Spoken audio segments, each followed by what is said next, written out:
war never changes. But preparing for it, that changed everything.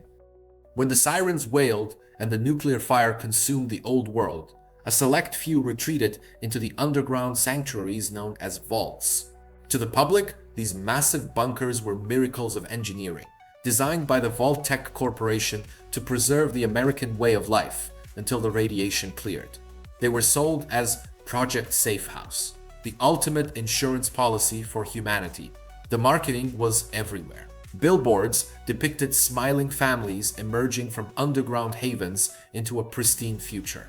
Vault-Tec representatives stood in shopping malls, signing up entire neighborhoods with promises that sounded too good to be true. They were, because this was a lie. The United States government, operating as the enclave, had no intention of simply saving the population. They viewed the vaults not as shelters but as petri dishes. Their reasoning was coldly pragmatic. If humanity was to survive among the stars, they needed data. They needed to know how humans would react to isolation, to social engineering, to biological manipulation. The future wasn't on Earth. It was on distant colonies, generation ships, and terraformed worlds. And the vaults, they were beta tests for those missions. Of the 122 vaults commissioned, only 17 were designed to work as advertised. These were the control vaults. Their purpose was to provide a baseline, a control group of uncorrupted humans to compare against the horrors unleashed in the other facilities. But even the control vaults weren't exempt from tragedy, because in the Wasteland, even success can be poisoned by human nature. The control vaults, when success breeds darkness. Consider Vault 8, located in what was once Nevada. It functioned exactly as the brochures promised. The vault was equipped with all the standard amenities: water purification, hydroponics gardens, a functioning reactor that could run for centuries. It opened just 10 years after the bombs fell, releasing its healthy, irradiated free residents back into the world. They used their Garden of Eden creation kit, a miraculous piece of technology containing seeds, soil supplements, and construction blueprints to build Vault City, a technological utopia in the Wasteland. But even the success in the Wasteland breeds its own kind of darkness. The residents of Vault 8 became isolationist and elitist, looking down on the unclean survivors outside their walls. They had maintained pure pre-war genetics, while the Wastelanders had been mutated by radiation over generations. This biological advantage twisted into ideology. They eventually created a society based on genetic purity and servitude, enslaving impure outsiders to work their fields and clean their streets. They called it citizenship, a privilege earned through years of service and genetic screening. They survived, yes, but they lost their empathy in the process. Vault 8 proved that you don't need an experiment to corrupt humanity. Sometimes simply being better than your neighbors is enough. Then there is the tragedy of Vault 3, located in the Mojave. Like Vault 8, it was a control vault with no twisted experiment. Its residents lived in peace for 2 centuries, completely isolated from the chaos above. They had gardens, they had families, they had a functioning educational system that preserved pre-war knowledge. They were the best of what humanity could be when given safety and resources. But their isolation made them naive.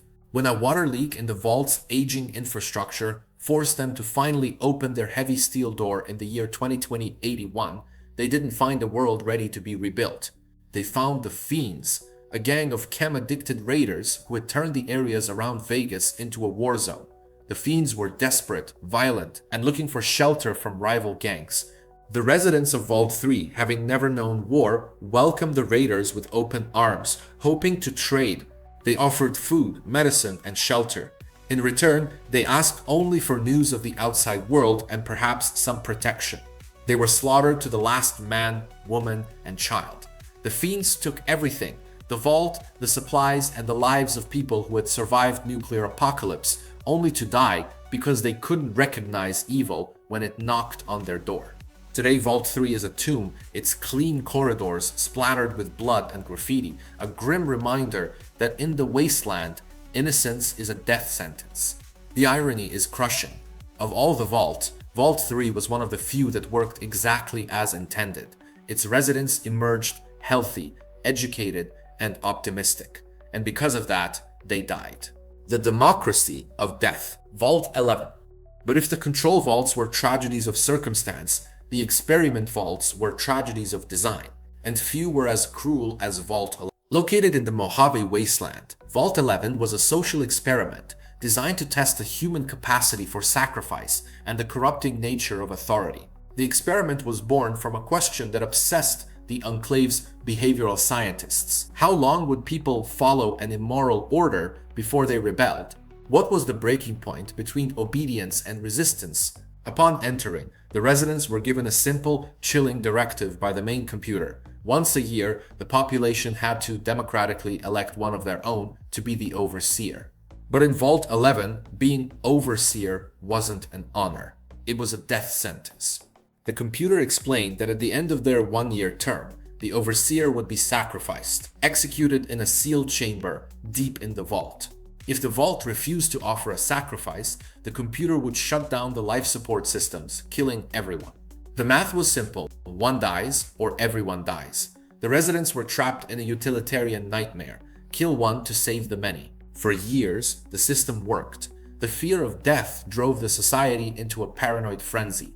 Political factions formed, not to govern, but to decide who would die. Elections became weapons. Campaigns became character assassinations, designed to make your opponent seem like the most expendable member of society. The most powerful of these factions was the Justice Bloc, a voting coalition that held the vault hostage through intimidation and strategic alliances. If you crossed them, or if you simply weren't useful to them, they would vote you in as overseer. The position of leadership became the ultimate punishment. The terminals scattered throughout the vault revealed a slow moral decay. Early entries show residents agonizing over the choice, holding memorial services for the sacrificed overseers, promising to honor their sacrifice by building a better society.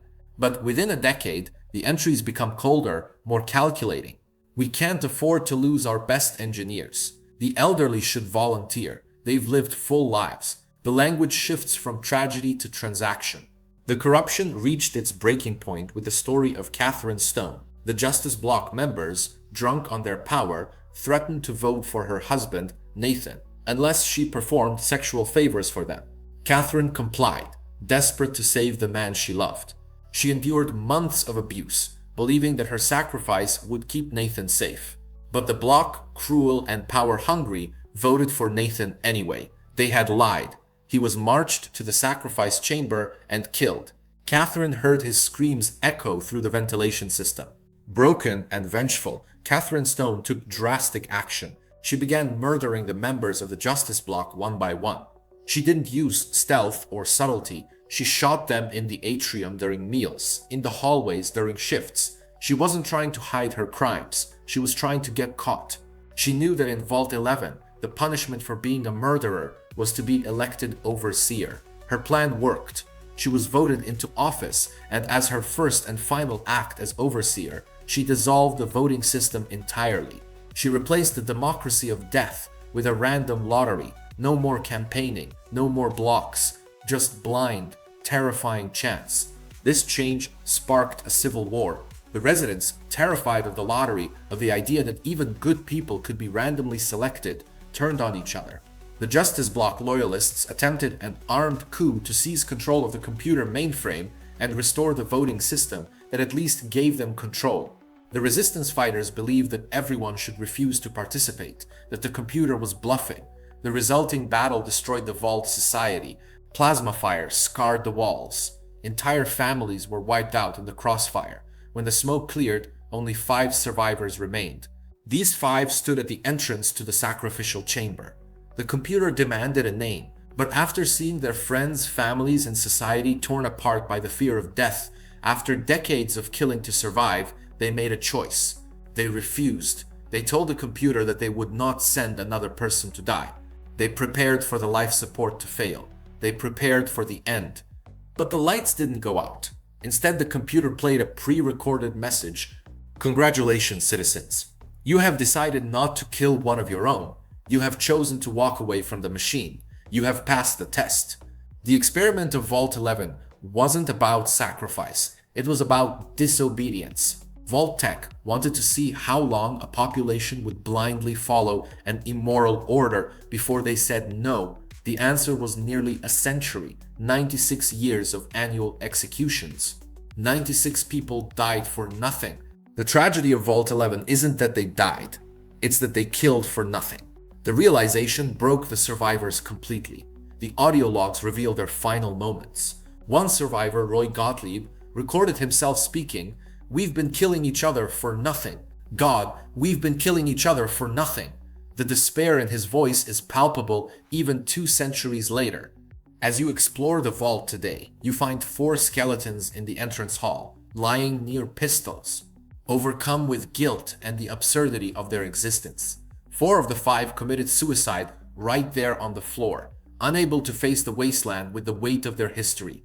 Only one walked out into the wasteland, carrying the heavy burden of the truth that their entire history, every election, every death, was a joke played on them by men who had been dead for 200 years. Chemical nightmares. Vaults 106 and 92. While the social experiments of Vault 11 and others relied on the breaking point of the human spirit, Vault-Tec was equally interested in the breaking point of the human body and mind through chemical intervention. These were the vaults where the very air the residents breathed was a weapon. Consider Vault 106, located in the capital Wasteland, buried beneath the ruins of Washington, D.C.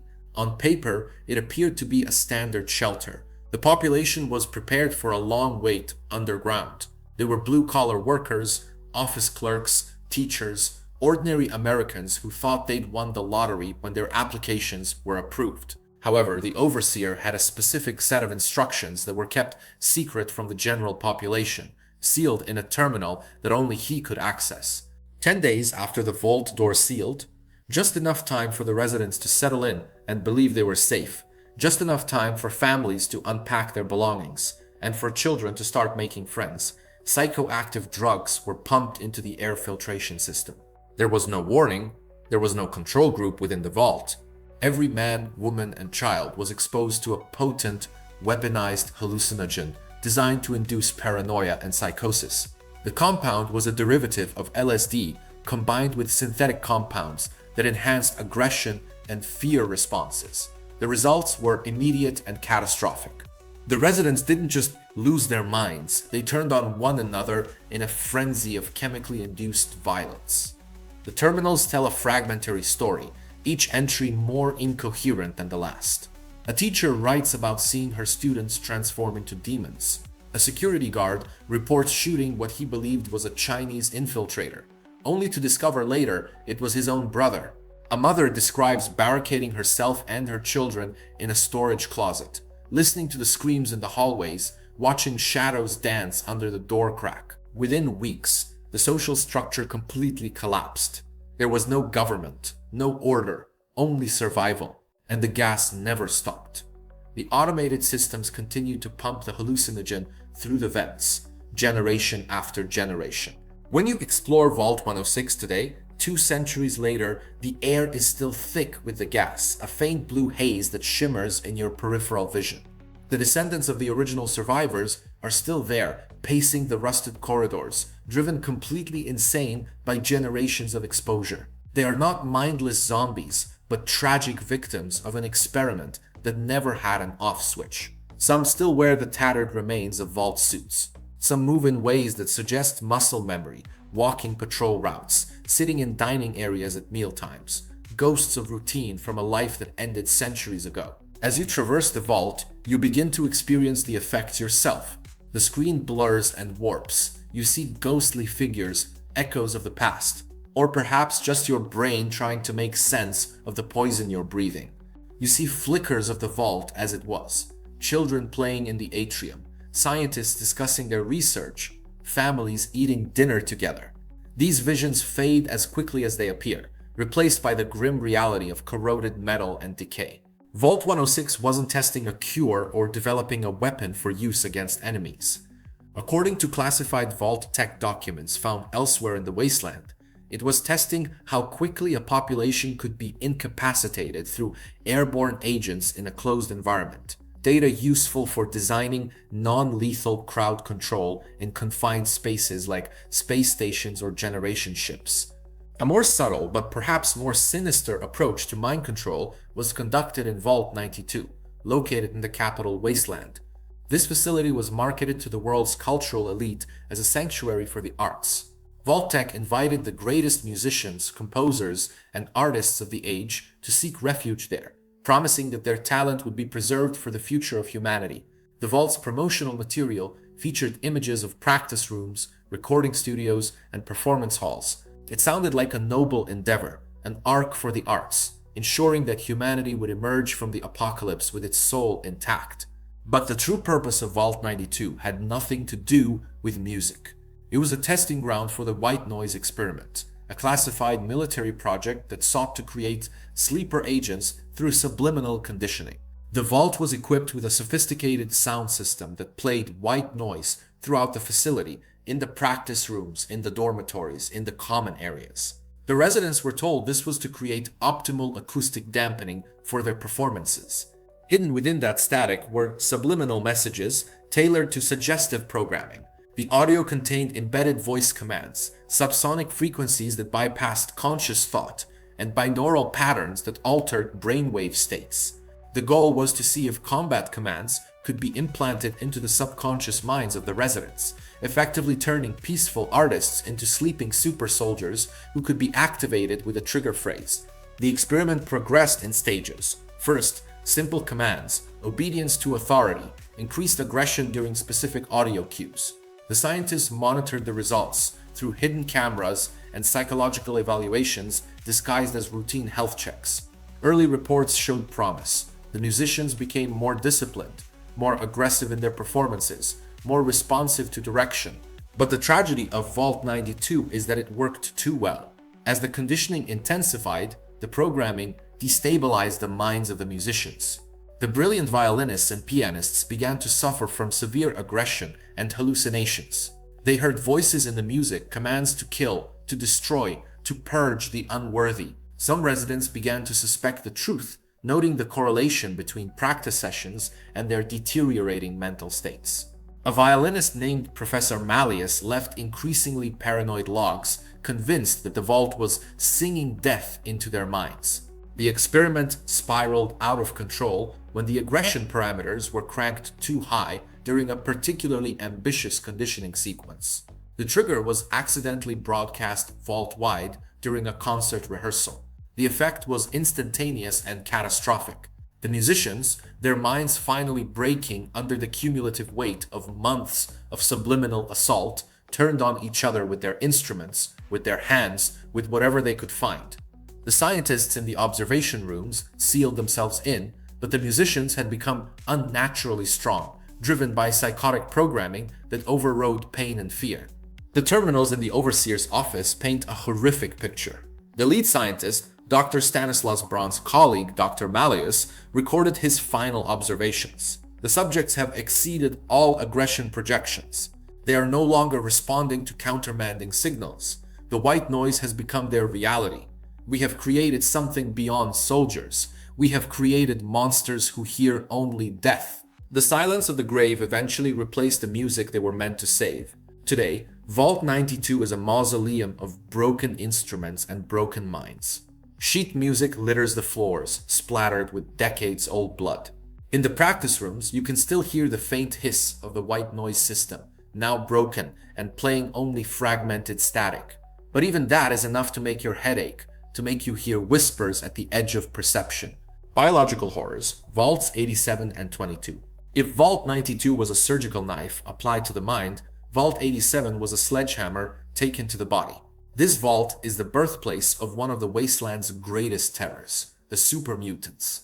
Located in the capital Wasteland, buried beneath what was once a mountain research facility, Vault 87 was given a supply of the Forced Evolutionary Virus, or FEV. The FEV had a long and dark history, even before the war. It was developed at the Vault-Tec research facility in California as part of the Pan-Immunity Variant Project, an attempt to create a virus that would make humans immune to biological warfare and radiation. The initial tests showed incredible promise: increased cellular regeneration, immunity to disease, enhanced physical capabilities. But there was a side effect. The virus didn't stop at immunity, it kept evolving the host, transforming them into something post-human. The military saw potential. If they couldn't perfect the virus, perhaps they could weaponize it. Vault-87 received its own FEV samples with a mandate, the Evolutionary Experimentation Program. The residents were not merely subjects of observation, they were raw material. The residents of Vault-87 were ordinary people, families from the DC area who believed they were entering a standard shelter. The deception was maintained for mere weeks. Once the vault was sealed and there was no escape, the security forces who had been briefed on the true mission began the roundups. They dragged residents from their quarters in the dead of night, ignoring their screams and pleas. Men, women, children, none were exempt. They were strapped to tables in the research wing. They were injected with the green glowing fluid, or in some cases, submerged entirely in vats of the substance. The transformation was agonizing. Records from the vault describe the process in clinical, horrific detail. The subject's muscles would tear and re-knit, expanding rapidly like time-lapse footage of growing tissue. Their bones would thicken and stretch, sometimes breaking through the skin before the healing factor kicked in. Their skin would turn a sickly green or yellow, becoming tough as armor, losing all sensitivity to pain. But the physical pain was nothing compared to the psychological erasure. As the body grew, the mind shrank. Memories, personality, empathy, all were dissolved by the virus, replaced by rage and confusion. The FV rewrote not just genetic code but neural pathways. The scientists noted that intelligence loss was proportional to radiation exposure. Prior to infection, those who had lived in the vault for years before transformation retained more cognitive function than those infected immediately. But even the smart mutants were shadows of who they had been. The residents of Vault-87 became the first super mutants of the East Coast. Unlike their West Coast cousins, created by a more stable strain of FEV, the capital Wasteland super mutants were more brutal, less intelligent, and completely sterile. They retained only base memories, the knowledge of pain, the memory of betrayal, and one critical piece of information, the location of the vats that could make more of them. The tragedy is that the scientists believed they were doing the right thing. Their logs speak of unfortunate but necessary sacrifices and the greater good of human evolution. They logged their failures as setbacks, noting which subjects died during transformation and which survived with specific mutations. They ignored the screams. They ignored their own neighbors begging for mercy. They convinced themselves that science justified any atrocity. But eventually, the subjects became too strong to contain. The super mutants, driven by rage and primitive cunning, broke free from their restraints. They tore through the research wing like a green tide. The security forces, unprepared for the sheer physical power of their creations, were overwhelmed. Laser rifles and combat armor meant nothing against creatures that could shrug off headshots and rip through steel doors. The mutants slaughtered their creators, but in a cruel twist of fate, they retained one specific memory, the knowledge that the green fluid created more of them. Since super mutants are sterile, the FEV's enhancement of cellular regeneration prevents normal reproduction. They cannot reproduce naturally. To survive as a species, they need to kidnap humans and dip them in the FEV. Vault-87 became the womb of monsters. For nearly 2 centuries, the mutants have dragged Wastelanders back to the Vault, continuing the cycle of abuse that Vault-Tec started. They've organized themselves into a brutal hierarchy based on strength, with the largest mutants, called Overlords, commanding raiding parties that scour the wasteland for recruits. The experiment never really ended, it just changed management. The Evolutionary Experimentation Program proved that humanity could indeed be evolved. We could be made stronger, tougher, immune to radiation and disease, capable of surviving conditions that would kill normal humans. But in doing so, we would cease to be human. Vault-87 asks a terrifying question. Is survival worth it if you lose your soul in the process? The super mutants are immortal, unkillable by age or disease, but they will never again experience love, art, curiosity, or compassion. They traded humanity for immortality and discovered that without humanity, immortality is just an eternal prison. While Vault 87 focused on animal biology, Vault 22 focused on botany, proving that plants could be just as deadly as any manufactured virus. Known as the Green Vault, Vault 22 was located in the Mojave Wasteland, buried in the mountains overlooking the desert. It was designed to test whether crops could be grown in artificial light, ensuring a food supply for the future of humanity. The vault was staffed with the best agricultural scientists, botanists, and geneticists that Vault-Tec could recruit. Their mission seemed noble: solve world hunger, ensure that survivors could grow food in irradiated soil, create a green future from nuclear winter.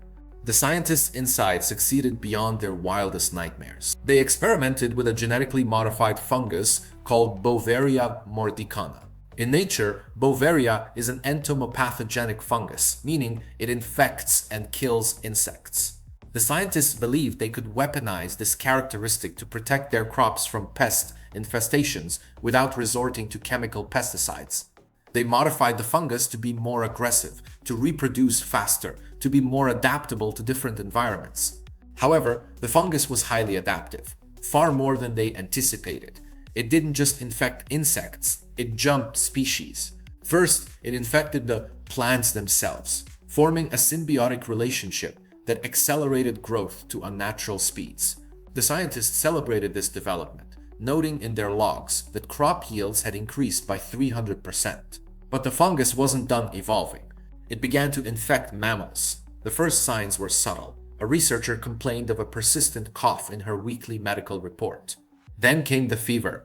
Then came multiple cases all at once. Then came the realization that the spores were not just in their lungs. They were taking root, transforming human tissue into a hybrid of flesh and fungal matter. The horror of Vault 22 wasn't a sudden massacre, but a slow creeping transformation. The infection progressed in stages. First, respiratory symptoms, coughing up golden spores. Second, behavioral changes, increased aggression, loss of higher reasoning. Third, physical mutation, fungal growths erupting from the skin, bioluminescent patches glowing in the dark. Fourth, and finally, complete subsumption. The host's consciousness extinguished, replaced by the colony mind of the fungus. The residents didn't die in the traditional sense. They became spore carriers. The fungus consumed their higher brain functions, leaving behind only basic motor skills and a violent instinct to protect the colony. They hid in the dense foliage that had overrun the corridors, lying in wait for the healthy. As the infection spread, the few survivors attempted to quarantine the infected levels, but the fungus spread through the ventilation systems. A group of scientists, led by a woman named Keely, managed to escape to the surface in the final days of the outbreak.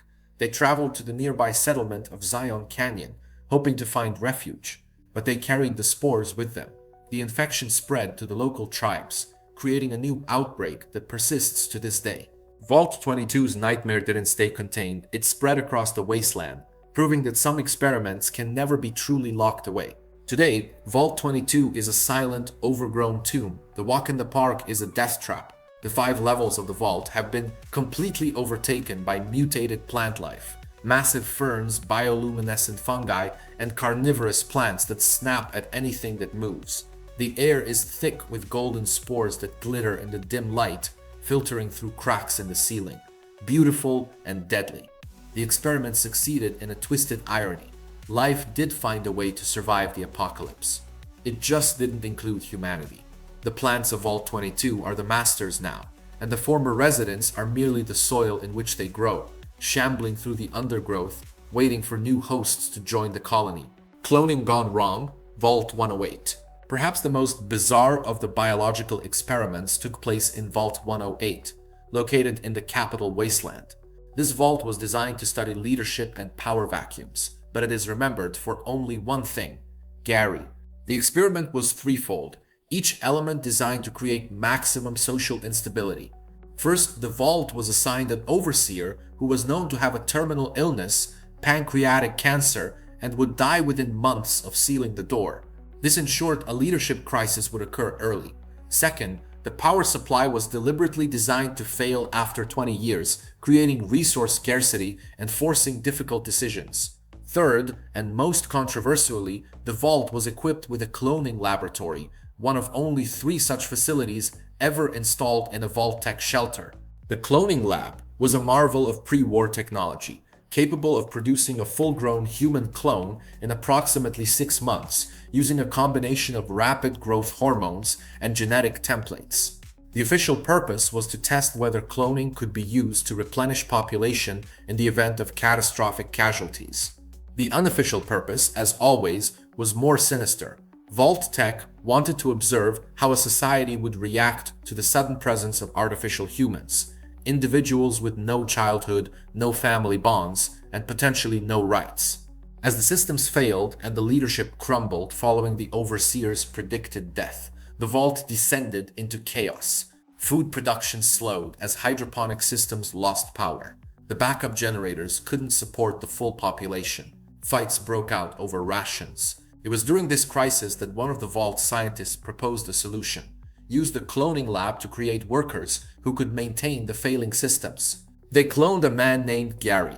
The original Gary 1, was a maintenance worker, strong and mechanically inclined. He seemed like the perfect template. The first clones, Gary 2 through Gary 7, were relatively stable. They assisted with repairs, worked double shifts, and didn't complain about rations since they had no families to feed. For a brief period, it seemed like the experiment might actually save the vault. But something went wrong with the process. Each subsequent clone became more hostile and less intelligible than the last. The scientists discovered too late that their rapid cloning process was causing cumulative genetic damage, copying errors that multiplied with each iteration. By Gary 20, the clones were showing signs of severe neurological degradation. By Gary 30, they could barely follow simple commands. By Gary 54, they could speak only one word, their own name, Gary. The clones, sharing bizarre behavioral patterns that suggested some form of emergent hive intelligence, eventually overran the non-clone population. It began with Gary 23 attacking a scientist who tried to shut down the cloning lab. Then Gary 19 and Gary 31 killed a security guard. Then all the Garys moved at once, a coordinated massacre that swept through the vault in a single night of violence. When you enter Vault 108 today, there is no society, no experiment, and no hope. There is only Gary. Dozens of him, prowling the dark corridors, attacking anything that isn't Gary. Some are decades old, their faces scarred and weathered. Some appear younger, suggesting the cloning lab continued to operate for years after the massacre, automatically producing new Garys whenever the population dropped below a certain threshold. The most disturbing aspect is their behavior. The Garys don't behave like mindless zombies. They coordinate their attacks, they flank intruders, they set ambushes. Despite their degraded intelligence, they display a cunning that suggests some fragment of human thought remains buried beneath the repetitive programming. And they're still saying the name Gary, Gary, Gary, Gary. Each inflection seems to carry different meaning: question, statement, threat, greeting. It's a language reduced to a single word, repeated into infinity. It is a terrifying example of science stripped of ethics, resulting in a closed loop of madness that echoes in the dark. Vault 108 proves that humanity isn't just defined by our capacity for thought or tool use, it's defined by our diversity, our individuality. Remove that, reduce everyone to a copy of a copy, and what you're left with isn't human at all, it's just Gary. The horror of isolation. Vault 77. If the experiments of Vault 11 and 108 prove that hell is other people, Vault-Tec was equally obsessed with the inverse. Could hell be the total absence of people? To answer this, they constructed Vault 77. Located in a classified location, the exact coordinates remain unknown. Vault 77 was small, devoid of the sprawling atriums and living quarters found in other facilities. It consisted of a single residential pod, a small supply cache, and basic life support systems. It was designed for a population of 1. The experiment was elegantly cruel in its simplicity. Take a social creature, humanity, and remove all social contact. Observe what happens. On the day the bombs fell, a single man entered Vault 77. His name is lost to history. Vault records only list him as Resident 1. He was sealed inside before he could realize that he was the only resident. At first there was panic. He pounded on the heavy steel door, screaming for the others, screaming for his family. But only the echo of his own voice answered him. The Vault's computer system offered no explanation, no companionship, just automated announcements about meal times and system maintenance. As the reality of his situation settled in, he searched the facility for supplies. He found ample food and water, enough to last for years. The medical bay was well stocked. The sleeping quarters were comfortable. By all objective measures, he had everything he needed to survive. But he found no entertainment, no books, no holotapes of music or films. The recreational area was empty save for a single table and chair. He found only one crate. It was sealed and labeled simply puppets. For the first few months, he refused to open it. The sheer absurdity of the object offended him. Puppets. Vault-Tec had prepared for nuclear war, had built $1 billion shelter, and they'd packed puppets. He spent his days in a routine of eating, sleeping, and staring at the gray walls, trying to keep a grip on his sanity as the silence pressed in on his ears. The vault had no Pip-Boy radio, no communication system. The only sound was the hum of machinery and his own breathing. But the human mind is a social engine. It requires input. It requires connection. Our brains evolved for tribes, for conversation, for the constant stimulus of other human beings. Remove that and the brain begins to malfunction, to generate its own stimulus in the absence of external input. After 1 year, 3 months, and 12 days of total isolation, dates he meticulously marked on the wall, his resolve broke. He opened the crate. Inside, he found a cast of characters. There was a dog puppet, a grandmother puppet, a king with a tiny crown, a police officer, a reverend. They were cheap, the kind you might find at a thrift store. But to a man starving for any form of interaction, they were a lifeline. Desperate for conversation, he put them on his hands. He began to speak for them, and then slowly, terrifyingly, they began to speak back. The dissociation was gradual, documented in audio logs he recorded on the Vault's terminal system. In early logs, he's clearly aware he's playing pretend. Day 487. I know this is silly, but I had a conversation with the puppets today. Well, I had a conversation with myself using the puppets. God, I miss real people. But by month 20, the language changes. The king is being unreasonable about the food rationing.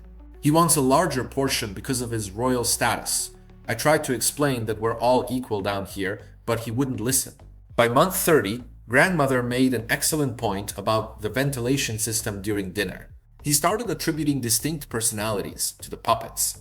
The king became an authoritarian figure, bossing him around, demanding respect. The Reverend Hound became his confessor, listening to his sins and fears. The grandmother was kind but manipulative, always suggesting he was making mistakes. The police officer enforced rules that no one had created. He would spend hours arguing with the felt creations on his hands, playing out elaborate dramas to fill the void of the vault. But the story turned dark. One night, according to his increasingly erratic logs, he woke up to find the king puppet on his hand, with no memory of putting it there. He became convinced that the king had murdered the grandmother puppet, finding her stuffed body torn apart in the recreational area. Whether he did this in his sleep or during a dissociative fugue, he never understood. In a fit of psychotic retribution, the dweller killed the king. The audio log of this event is deeply disturbing. He screams at the puppet, puts it on trial with the other puppets as jury, and then tears it apart with his bare hands. But the guilt of this act, even against a piece of felt, combined with the crushing loneliness, finally shattered what was left of his mind.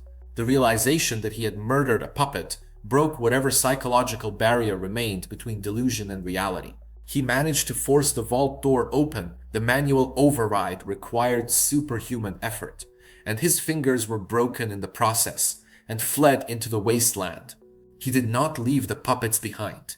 In fact, according to the scattered evidence he left in the vault, he believed they were the only real people left in the world, and that everyone else was the puppet. Stories from the capital Wasteland speak of a figure known only as the Puppet Man. Slavers from Paradise Falls, the infamous slave trading hub, tell a ghost story of a man in a vault suit who stalks their camps at night.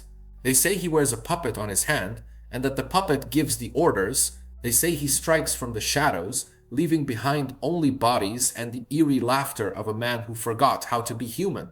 One slaver's testimony, recorded in Paradise Falls logbooks, describes an attack. It was the middle of the night. Jenkins was on watch. We heard him screaming, not the scream of someone in pain, but someone who's seeing something that doesn't make sense. We found him with his throat slit. There were puppet marks in the blood on the wall, like someone had dipped a puppet in his blood and made it dance. And we could hear laughing in the dark. Children's laughter, but from a man's throat. Vault 77 didn't just break a man, it created a monster, proving that solitude is a weapon as deadly as any bomb. The experiment's conclusion, written by the Vault-Tec observer who was supposed to check on the vault after 5 years but never came, suggests they knew exactly what they were doing. Hypothesis: total isolation will result in psychological fracture within 18 months. Practical application: solitary confinement without external stimulus is an effective method for mental breakdown in uncooperative subjects. Recommend implementation in high-security facilities. The man from Vault 77 became a legend in the Wasteland, but he was just a data point in Vault-Tec's endless experiments. His suffering was a statistic. His madness was a successful result. Frozen in time, Vault 111.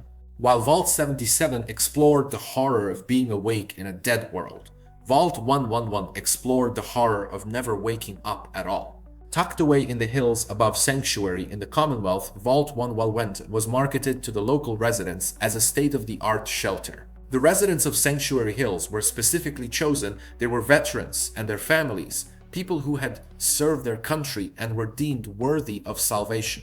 The Vault-Tec representative who signed them up emphasized this, making them feel special, chosen, safe. When the sirens wailed on October 23, 2077, families rushed up the hill, terrified of the mushroom clouds blooming on the horizon. Some were in bathrobes, others still held their morning coffee. They were ushered into the vault by security personnel who assured them that the decontamination pods were the first step to safety. There was urgency in the soldiers' voices. They had to move fast before the radiation hit. The residents climbed into the white, sterile pods. They watched the glass slide shut. They saw the white fog of the coolant hiss into the chamber. Some held hands with their spouses through the glass. Parents made eye contact with their children in nearby pods, offering reassuring smiles. And then darkness. They were not being decontaminated, they were being frozen. Vault 111 was a long-term cryogenic stasis experiment designed to test the viability of suspended animation for long-distance space travel and temporal preservation. The subjects were unaware Vault-Tec popsicles, preserved to see how the human body would react to centuries of suspended animation, whether cellular degradation could be prevented, whether memories would remain intact, whether human consciousness could be paused and resumed like a video recording. The true horror of Vault 111, however, wasn't just visited upon the frozen residents, but on the staff who had to watch them. The security and science teams were not frozen. They were locked in the facility with orders to monitor the subjects, recording vital signs, running diagnostics, maintaining the cryo systems. They were told they would be relieved after a few months, a year at most. The war would end, the Enclave would send replacements, and they'd be rewarded for their service. But the all-clear signal never came. The months turned into half a year. The Enclave, fracturing and scattered, had abandoned them. Food supplies began to dwindle. The logs found on the staff terminals paint a picture of slow-motion collapse, a descent into desperation that took place mere feet away from the frozen residents who slept peacefully in their pods. The security team, led by a man named Chief Gustavo, realized after 8 months that no one was coming. He demanded the overseer open the door to let them escape to the surface, even if it meant facing radiation. The overseer, a man whose name is redacted in the logs, but whose voice betrays increasing paranoia, refused. He was bound by protocol, he said. He had his orders. Opening the door would compromise the experiment. The staff's resentment turned to anger. The science team sided with the overseer. Their life's work was in those pods. To abandon the experiment was to admit that everyone had frozen for nothing.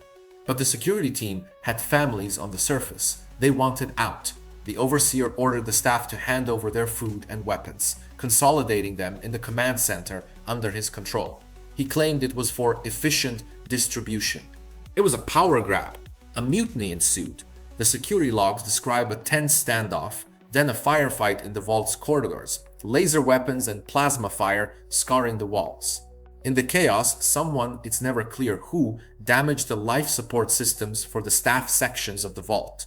The climate control failed. Then the water recyclers. The overseer sealed himself in the command center with what remained of the science team and the bulk of the food.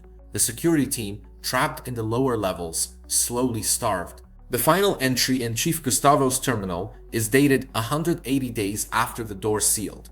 We tried to open the door. Override wouldn't work. Overseer locked us out of the system.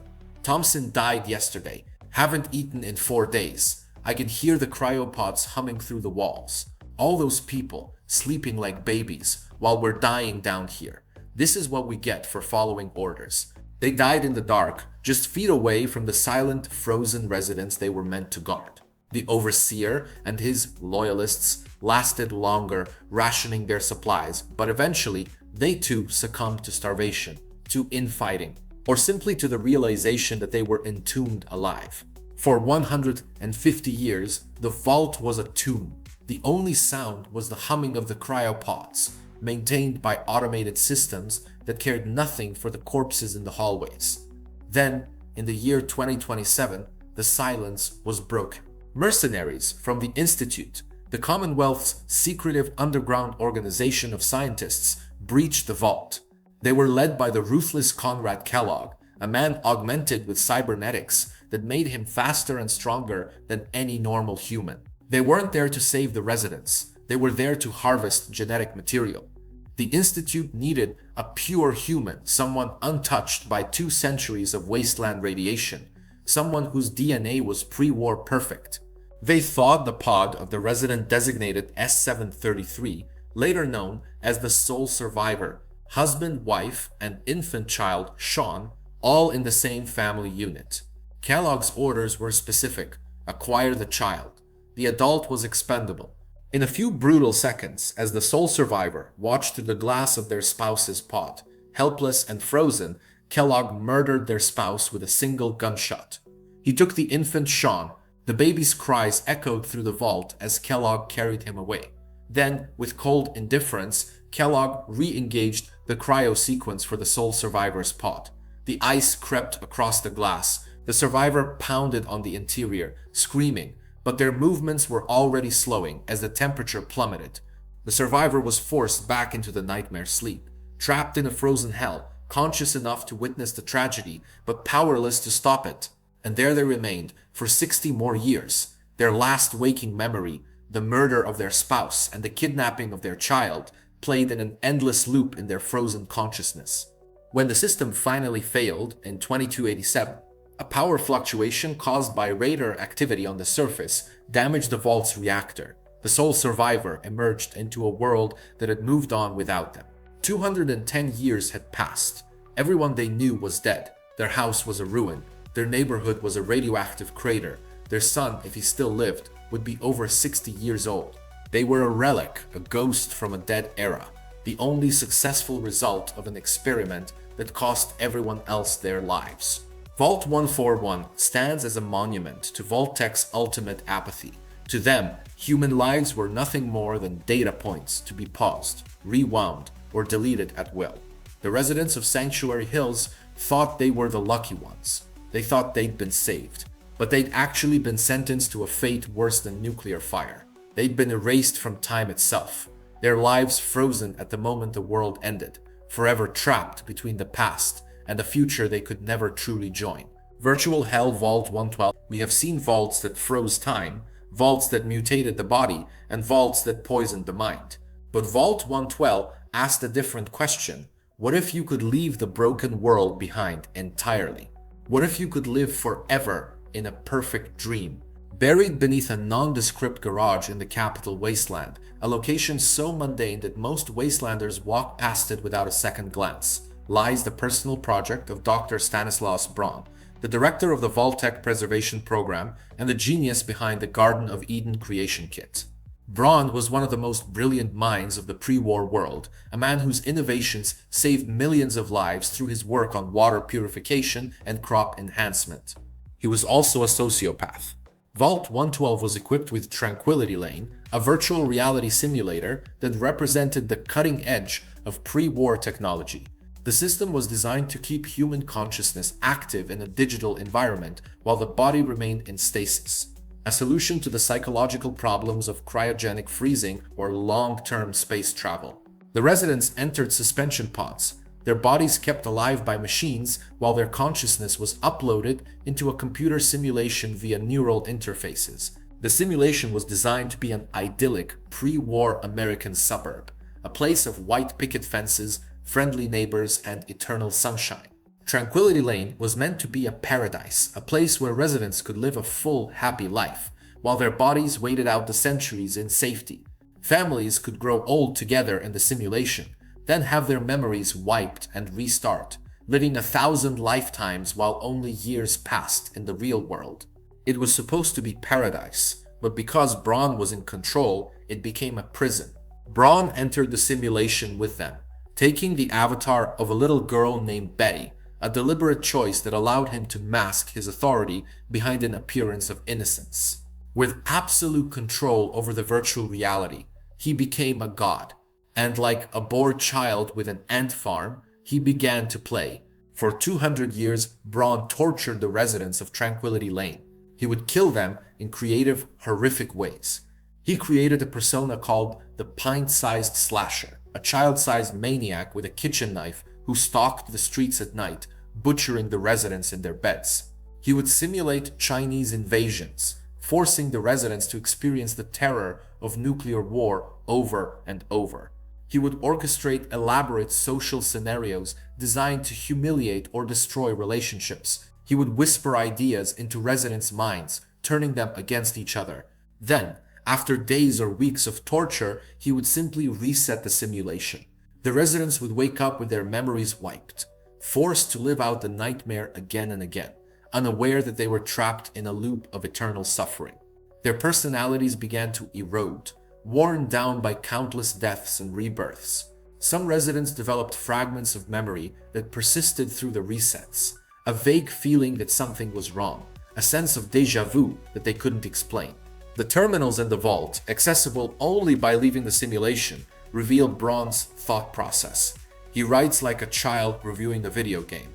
Subject 3A showed interesting fear response when confronted with simulation of house fire.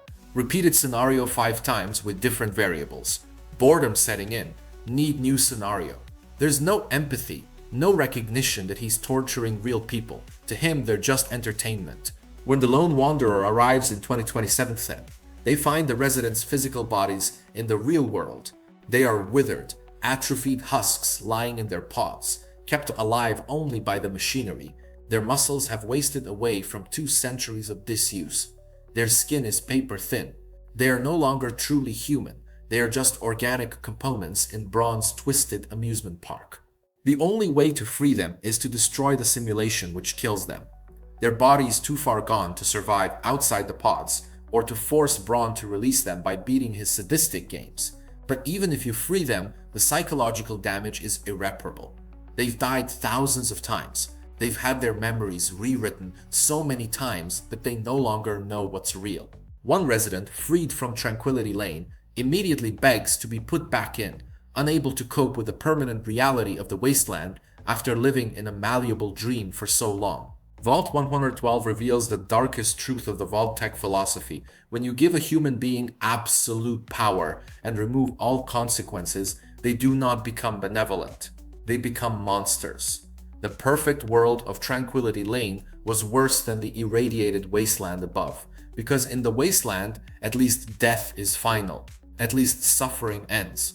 In Vault 112, even death was just another part of the game, and suffering was infinite. Braun himself remains in the simulation immortal and untouchable, playing God forever. He has become what he always wanted, eternal, powerful, and utterly alone, save for his toys. Vault 112 proves that hell isn't other people, and it isn't isolation. Hell is eternity without meaning, power without purpose, and existence without end. The vault that said no. Vault 81. But if Vault 1112 represents the absolute worst of humanity, our final subject, Vault 81, offers a glimmer of something else. Something rare in the Wasteland, hope. Located in the Commonwealth, accessible through a sealed cavern entrance, Vault 81 was designed to be a medical testing ground. The plan, outlined in classified Vault-Tec documents, was horrific in its clinical precision. The vault was split into two sections. The main section housed the residents, several hundred people who were to live normal lives, raise families, maintain their society. They would think they were in a standard control vault. The secret section housed a team of scientists, doctors, virologists, geneticists. The scientists were instructed to develop cures for every known human disease. This sounds noble until you understand the methodology. They were to release airborne viruses into the main vault, infecting the residents, and then use them as lab rats to test the cures. The residents would never know they were being deliberately infected. They would believe they were simply unlucky, that disease had naturally taken hold. The scientists would observe symptoms, test treatments, and document results. If a cure failed and residents died, that was acceptable. More test subjects would be born. It was a self-sustaining laboratory, capable of running for centuries, producing medical breakthroughs through systematic human sacrifice. It was a plan of cold, calculated evil, but it had a flaw. It required the cooperation of the overseer. The first overseer of Vault 81, Dr. Olivet, looked at the orders on her terminal. She read the detailed protocols for releasing pathogens into the ventilation system. She reviewed the schedule: measles in month 3, influenza in month 6, tuberculosis in year 2. She looked at the list of acceptable casualty rates. Then she looked at the families moving into her vault.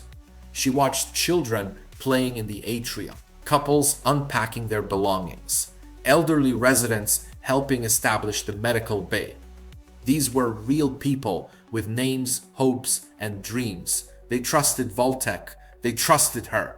Dr. Olivet made a choice. On the day the bombs fell, as the chaos of nuclear war consumed the world above, Dr. Olivet sabotaged the notification system for the secret scientist wing. The scientists, preparing their equipment in the hidden section of the vault, never received a signal that the door was sealing. When the lockdown sequence initiated, they found themselves trapped in their laboratories, cut off from the main population by blast doors that Dr. Olivet had welded shut. They pounded on the doors. They sent messages through the terminal system, demanding to be let out. Dr. Olivet ignored them. She deleted their messages before the residents could see them. She told the vault's population that there had been a malfunction in Section B, that it was sealed off for their safety due to a radiation leak. No one questioned her. Why would they? She was the overseer. The experiment never started. The residents of Vault 81 lived. They grew crops in the hydroponic space. They traded with carefully selected surface dwellers through a small trading window. They raised families, children who grew into adults, who had children of their own. They maintained a functioning, healthy society for 2 centuries, completely unaware that they were meant to be sacrifices. They developed their own culture, their own traditions, their own way of life. They were suspicious of outsiders, but not hostile. They were one of the few vault populations that remained genuinely good people, helpful, community-oriented, compassionate. Meanwhile, in the sealed wing, the scientists died off one by one. The first died of old age. Others died from accidents, a broken water purifier, a malfunctioning reactor. Some died from the very diseases they were meant to cure. Their pathogens stored in the lab, contaminating their sealed environment in a bitter irony. Eventually, only one remained, a modified Mr. Handy robot named Curie. Curie had been reprogrammed with advanced medical knowledge and a sophisticated AI that allowed her to continue the research independently. For decades, over a century, Curie continued the work alone, driven by her programming to find a universal cure. She ran simulations, analyzed data, tested compounds on tissue samples. But unlike her human creators, she lacked cruelty. She didn't need test subjects. She had patience, time, and a desire to heal rather than experiment. When the sole survivor finally opens the secret wing in 2287, they find the skeletons of the scientists still at their workstations, surrounded by vials and research notes. And they find Curie lonely and eager to share her work. She has developed what she calls a panacea, a broad-spectrum cure that can treat a wide range of diseases and accelerate healing. It was achieved not through torture, but through patience, simulation, and 2 centuries of tireless work. The residents of Vault 81, when they learn the truth about what was supposed to happen to them, are horrified. But they're also grateful.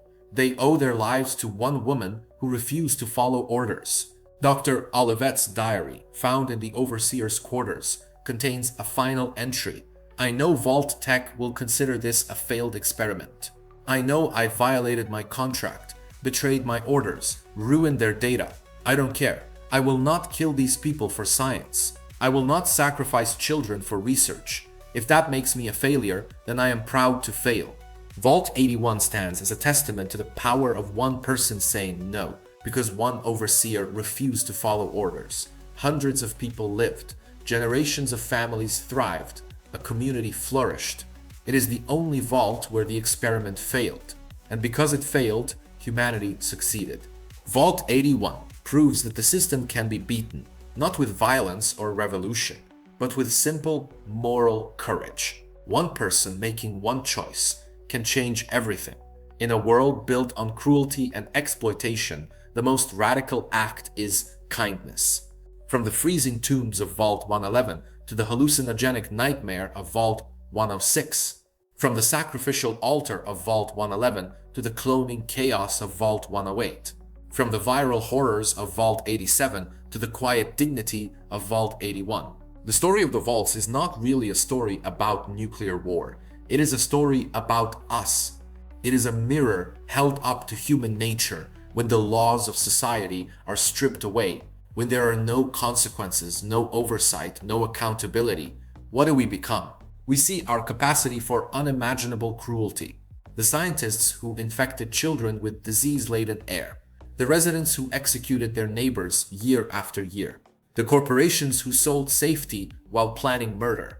The overseers who followed orders even when those orders were evil. But we also see, in the rare, quiet corners, our capacity for resilience and resistance. We see Catherine Stone, broken by the death of her husband, destroying the system that killed him. We see Dr. Olivette refusing to murder for science. We see the 5 survivors of Vault 11 finally saying no after a century of killing.